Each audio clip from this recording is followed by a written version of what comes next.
اگر ایک آدمی کے پاس صرف اتنا ہے کہ وہ اپنے بال بچوں کے لیے مشکل سے بندوبست کر سکتا ہے، بلکہ مسلسل اسی کے لیے مقروض بھی ہوتا جا رہا ہو، تو کیا وہ اپنے بوڑھے والدین کو بھی ہر صورت میں خرچہ اور مال فراہم کرے؟ نہ کر سکے تو کیا نافرمان ہوگا؟ اس سوال کا جواب میں پہلے دے چکا ہوں۔ بات یہ ہے کہ ترجیحات کو ہم شاید نہیں جانتے۔ آپ اس وقت تک ایک لقمہ کھانے کا نہیں کھا سکتے خود جبکہ آپ کے والدین نہ کھا چکا ہوں۔ آپ کسی مکان کی چھت کے تلے رہنا جائز نہیں ہے جب تک کہ ان کا انتظام نہ ہو۔ آپ 1 انچ کپڑا اپنے جسم پہ نہیں ڈال سکتے، نہیں پہن سکتے جب تک کہ ان کے پہناوے کا انتظام نہ ہو گیا۔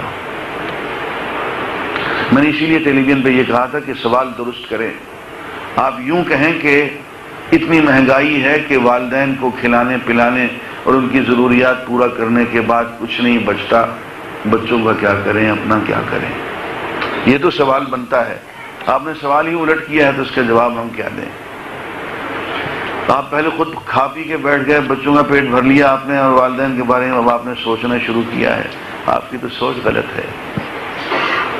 آپ نے بخاری کی وہ حدیث نہیں پڑھی جس میں 3 آدمیوں کا ذکر ہے کہ وہ غار میں گئے، بارش ہو رہی تھی، غار میں چھپ گئے، اوپر سے پتھر لڑھک کے آ گیا، غار بند ہو گئی۔ تو انہوں نے کہا کہ اپنے اپنے اعمال یاد کرو، اگر کوئی نیک عمل کیا ہے تو اس نیک عمل کا واسطہ دے کے اللہ سے بخشش طلب کرو۔ تو 2 آدمیوں نے اپنے اپنے اعمال کا واسطہ دیا۔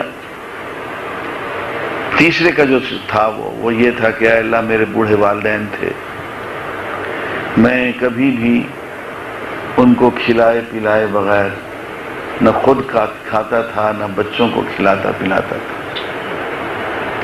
ایک دن میں جنگل سے لکڑیاں کاٹ کے آنے میں مجھے دیر ہو گئی تو والدین سو چکے تھے، اور میں دودھ کے 2 گلاس لے کے والدین کے سرہانے کھڑا ہو گیا کہ جب یہ جاگیں گے تو انہیں پلاؤں گا۔ بچے میرے قدموں میں رو رو کے وہیں قدموں پہ زمین پہ سو گئے۔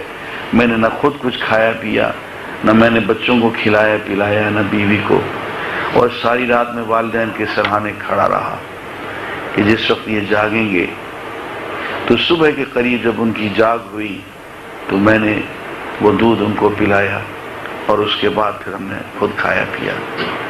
پھر کہا اے اللہ، یہ عمل اگر میں نے تیری رضا کے لیے کیا تھا تو اے اللہ آج یہ مشکل حل فرما دے، یہ پتھر دور فرما دے، اور پتھر ہٹ گیا۔ تو عزیزان گرامی، ہمیں اجازت نہیں ہے، اس لیے کہ والدین کے حقوق جو ہیں وہ حقوق نفس پہ فائق ہیں، وہ بیوی کے حقوق پہ فائق ہیں، وہ بچوں کے حقوق پہ فائق ہیں۔